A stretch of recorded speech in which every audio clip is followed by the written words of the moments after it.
Good morning guys. Ayan, maaraw na umaga. Ay, bakit? Anong meron? Nagagalit sila. Ayan, maaraw na umaga. Bisita tayo sa garden. Pero may purpose tayo. Mag-harvest tayo ng talong. Na mga tanim na ni tatay. Dito lang yun sa likod bahay. Tumubo na to. Lilipat ko na to. Ayan o. Tumuloy na, tumubo na yung mga bonggabilya na tinuso ko lang. Ayan o. Yung iba namatay, pero yung iba nabuhay naman. Yan o. Meron din dito sa ilalim. Mas mga tumubo yung nandito sa ilalim. Siguro kasi di hindi direct sa araw. Ito, tumuloy na din o. May mga umusbong na nabago o. Ayan o. Ito, wala pa. Ito, wala pa. Ito, meron na. Tumuloy na siya. Ito wala pa. So, ilan ang tumuloy? 1, 2, 3. Tatlo na. May bagong, anong tanim ni tatay, luya? Madami din dito tay kamatis, oh. Kunin na natin. Pero mag-harvest talaga ako ng talong. Ayan, katulad nito, harvestin na natin to. Ayan, oh.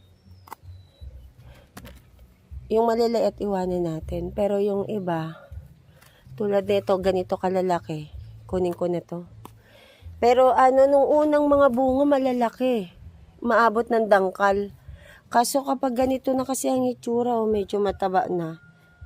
Kunin na natin. Ito malaki-laki na din to. Maliit pa. Pwede pa to. Maaga pala kaming uuwi sa linggo. Baka di na din tumaha. Oo, kunin ko na. Ang daming bunga ng Hala tayo, daming bunga tayo ng natin, oh. Ng kalamansi. Dami. Hanggang din dun. Ito merong isa. Ito, kulay na. Ayan. Kulay na to. Yellow. Then, yung iba nito, magagaling. Ayan, oh. Ito, hindi pa. Kasi maganda yung hinog na. Kasi malambot. Ang bango sa kamay. Bango. Kaya ito, harvestin na din. Ito, kaya pa to na 1 linggo. Dito, merong 2 malaki. Ayan, oh. Ito, harvestin na natin to. 2. Ayan. Ang daming tatay tanim na ang luya, oh. Tay, tanggalin mo na din tong mga mga wild na kamatis. Kasi baka umagaw pa ng sustansya sa mga talong natin. Eto. Ayan, dito banda, madami pa kami ma-harvest. Yung tatay, nagtatanim dun. Etong mga na to, papahinugin. Para pantanim. Mag-harvest na din kami ng sili. Sige, tay. Unahin lang natin tong Ayan to pa. Kahit mga ganito, kunin ko na. Eto nga, tayo, ang taba. Ayan. Ayan tayo, kusang na puputol. Ito medyo maliit pa, pero matigas-tigas na. Kunin na natin. Ito. Ayan. Ito pa. Ito maliit pa, pero sige, kunin ko na. Ito, tingnan naman ito, ang liit, pero matigas-tigas na to. Ayan, oh. Pero maliit. Oo, matigas na yan. Ito lahat yung ating, Ito, matigas na. Kahit ang liit, ang tigas na. Ito, may bagong tubo, oh. Tingnan natin. Ito, pwede. Ayun, anuin ko na to. I-harvest ko na tong okra. Kasi, maano na siya, malambot pa. Habang malambot pa, ang bilis kasing... Ang bilis kasi. Oo, may gunting ako. Harvest pa tayo ng mga sili kasi dami ng sili. Dito may sili. Yung namin, magic fruit namin, tingnan nyo. Sobrang hitik sa bunga. Ayan, oh. Ang dami masyado. Oh. Hinog na yan, magic fruit. Hindi, parang medyo pwede pa to. Okay, kunin ko na to. Masarap harvest pag umaga.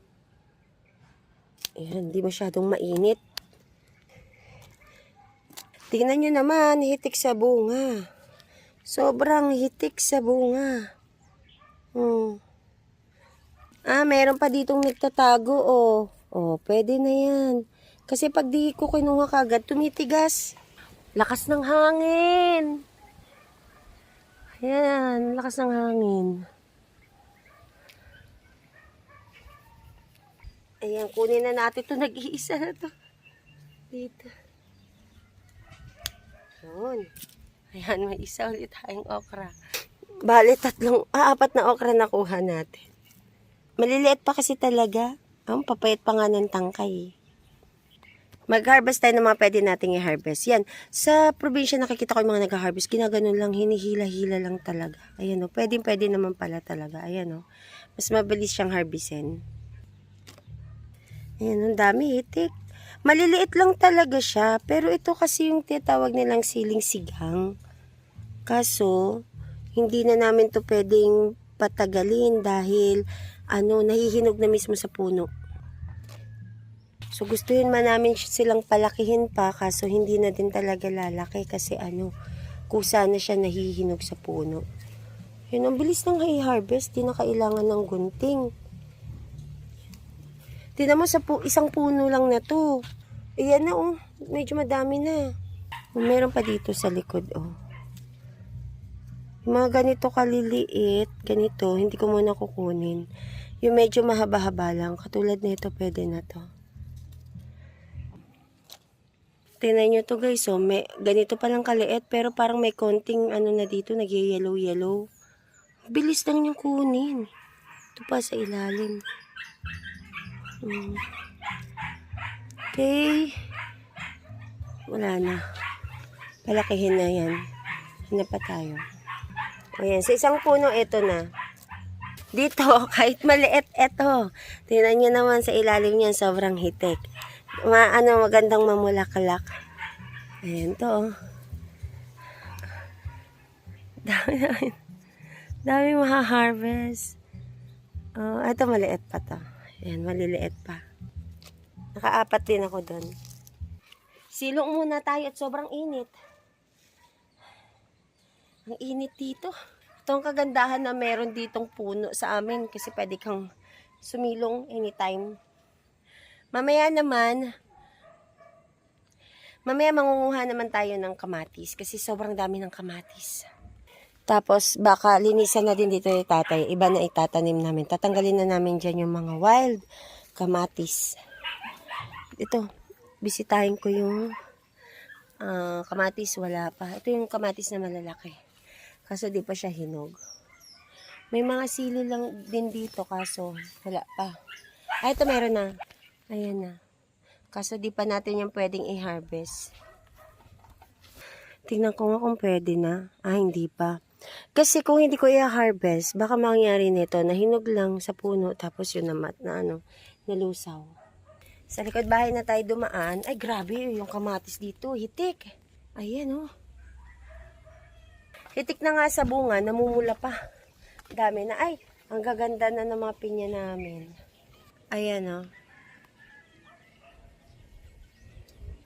Nyaw, nyaw. Oh, nyaw, nyaw. Nyaw, nyaw.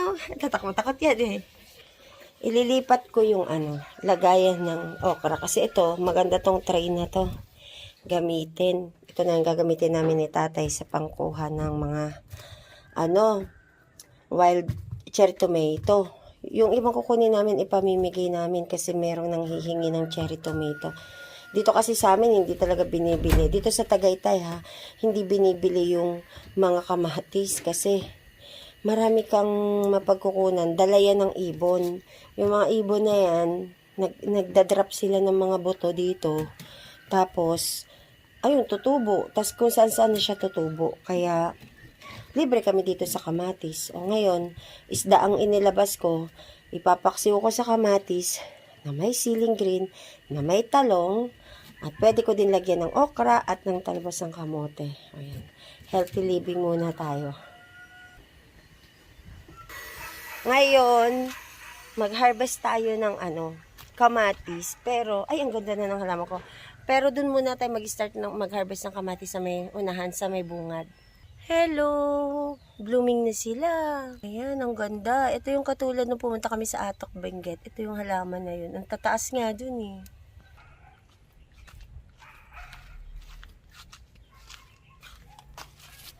Nag-start na pala si tatay kumuha. Tay, ang init! O, ito pa tayo, isa panlagayan o. Kumuha na si tatay. Ang tataba, di ba tay? Yan, dito kagabi pag baba ako, nakita ko ang dami ng bunga. Yung yung aming kalabasa, ayan. Sana pag nag-bloom, magkakaroon ako ng male na pang hand pollinate. Ayan o, eto meron na din o, kaso kailangan yan ma-hand pollinate para magtuloy. O, pati yung ampalaya, nagbubulaklak na din o. Dito sa plat na to, nag-start na din si tatay magtanim ulit ng munggo kasi napansin namin, mabilis kaming nakakapag-harvest ng munggo. Tapos eto, hinihintay na lang tong mga hinog maging kulay ganito. Oh. Yan, pag nagkulay ng ganito, harvestin na namin. Yan, ganyan. Hindi nga lang sabay-sabay. Ito na, sa plat na to, ito na lang ang naiwan.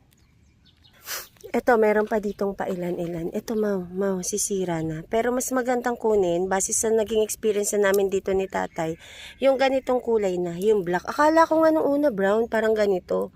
Pero hindi. Mas maganda yung black. Ayan, yung ganito. Tapos bibilad pa namin ng konting oras yan bago namin tanggalin sa shell niya. Kasi mas mabilis namin napapalabas yung kanyang buto kapag dry na dry talaga. Ayan, sinusubukan kong ikutan kung meron pang pwedeng ma-harvest. Pero malapit na to, next week okay na to.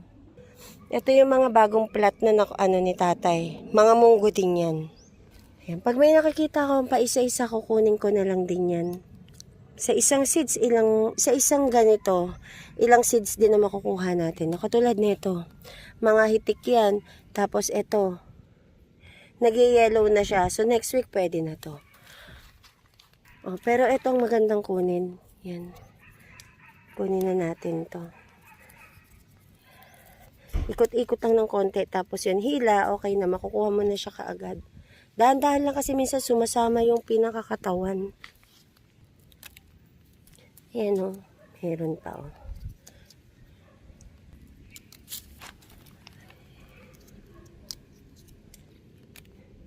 Ito, pag pag nag-black, sabay-sabay to, madami to. Hanggang dyan, oh. Makakaipon kami dyan ni tatay ng marami-rami. Siguro mga 1 kilo, pwedeng ganon. O 2 kilo.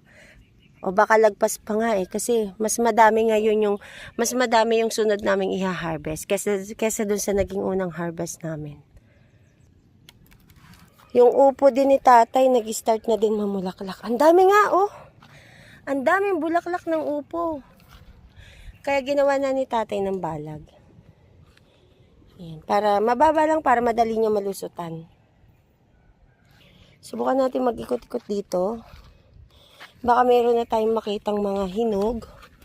At sayang, di katulad yan, nakasiksik. Sayang, di kasi pipitik lang yan, napupunta lang sa lupa. Mas maganda magtanim ng sabay-sabay. Tsaka baka hindi rin mapansin kapag tinanggal ng tatay mga halaman, ipuplow niya pa kasi yan. Baka hindi rin mapansin, mabunot din. Kaya hanggat kayang makuha, kukunin na namin. Pandagdag din. Ayan, oh. May mga sumisingit-singit kasi na nahihinog na. Maganda naman si Boy's tatay dito. Mainit na naman kaya silong na naman tayo. Pero pumunta ako dito, kukuha ng talbos ng kamote para isasapaw ko sa ulam namin mamaya. Medyo masama pa pakiramdam ko, inuubo pa ako, tsaka medyo malat pa ng konti. Pero kahit pa paano nag-okay-okay na ngayon. O tay, umabot ka na dyan hanggang sa labas. Umabot na siya hanggang sa labas kasi hitik din dyan sa labas tay, no? Makita ka sa inyo. Yung nakikita nyong paskil dyan, natuwa yung barangay sa amin kasi meron daw kami ditong tanim. Kaya parang nirecognize kami na isa sa mga purok dito na nagtatanim. Kaya nilagyan kami ng banner. Kaya nakakatawa kasi na-recognize kami. Ayan, si tatay. Dito na sa labas nag-harvest ng kamatis. Ang dami na niyang na-harvest, oh. Tsaka ang gaganda tayo, no? Ang gaganda ng harvest ni tatay kasi. Ang lalaki, ayan, oh. Oh, ang tataba, oh. Oh. Oo, sige. Tay, ito, oh, ito, oh. Meron na ditong malaking male. Ayan, oh. Ay, hindi female. Female din, pero kailangan siya sana para magtuloy ng male. Oo, kailangan nito ng male. Sana may makita tayo. Sayang, di ba na-vlog ko pa to nung last time? Dapat pala hinarvest ko na. Kasi tingnan nyo, nahunog na siya sa puno. Kaya kinalat na dito ang tatay, baka sakaling tumubo. Kasi ang bilis niya palang mahinog. Ayan, madami pa yan dito eh. Dapat pala, nung last time na blinag ko, kinuha ko na siya at inulam na namin. Kaso, dahil kala ko naman lalaki pa siya, hindi ko kinuha. Anong nangyari tuloy ngayon, nahinog na lang sa puno.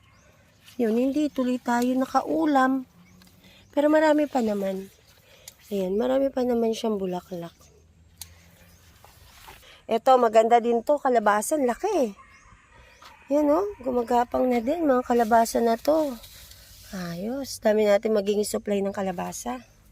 Meron pa dito. Kasi marami kaming pagbibigyan ni tatay. Gaganda talaga yan, tataba eh. Tay, kunin mo na rin yung, ayan, tama yan, kunin mo na rin yung mga medyo maniba. Kasi ano na din yan, hindi na rin. Ayan, oo, kunin mo na din. Ayan, oh. Dami na niya tatay nakuha. Dito pa lang yan. Meron pa sa likod bahay, ang dami pa. Maraming bushes ng ganyan. Maghanap ako ulit kasi sayang. Meron na kasi tayo nag-iitim.